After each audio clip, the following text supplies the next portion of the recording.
Bonjour Emmanuel Cuny. Bonjour à tous.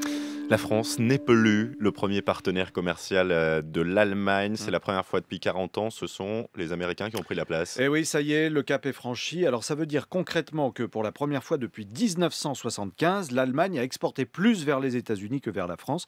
Selon l'Office allemand des statistiques, le volume cumulé d'exportation et importation entre Paris et Berlin a atteint l'année dernière 170 milliards d'euros contre 173 milliards entre Berlin et Washington. Alors plus largement, des travaux qui ont été menés par les économistes Patrick Artus et l'américain Andrew Rose de l'Université de Californie montrent la lente dégradation du poids des exportations de l'Allemagne vers ses partenaires de la zone euro, 40% aujourd'hui contre 60% lors de la création de la monnaie unique. Et il démontre que cela n'a rien à voir en fait avec la croissance économique américaine, c'est plutôt d'ordre qualitatif que quantitatif. Un exemple, les Porsche et les Mercedes se vendent beaucoup mieux outre-Atlantique qu'outre-Rhin chez nous. On sait pourquoi. Alors, il y a la faiblesse de l'euro qui rend évidemment plus compétitives les exportations en dehors de l'Europe.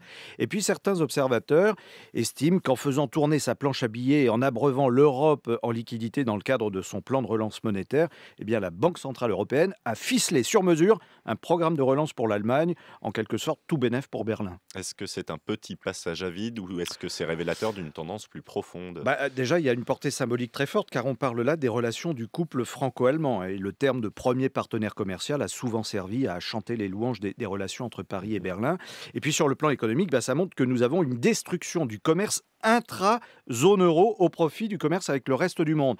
Exemple, avec les GAFA, Google, Amazon, Facebook, Apple, en sont une belle illustration. Ces groupes entretiennent un commerce extrêmement dynamique, mais dans le sens Europe-USA, et pas à l'intérieur de la zone euro. Alors, ce n'est pas une fable, mais il y a une morale quand même à l'histoire. Alors, c'est un signe d'échec évident de l'union monétaire qui avait été créée justement pour éviter les risques de change et sécuriser les relations commerciales entre les pays membres. Ce système est visiblement grippé. La croissance de l'Europe se fait ailleurs qu'entre nos murs. Et l'Allemagne ne compte pas s'arrêter en si bon chemin. Elle mise maintenant sur le traité transatlantique pour renforcer son commerce hors Union européenne. Je vous cite un dernier exemple pour la route. Les États-Unis ont dépassé la Chine en tant qu'acheteur de machines-outils allemands. C'est tout un symbole. Merci Emmanuel.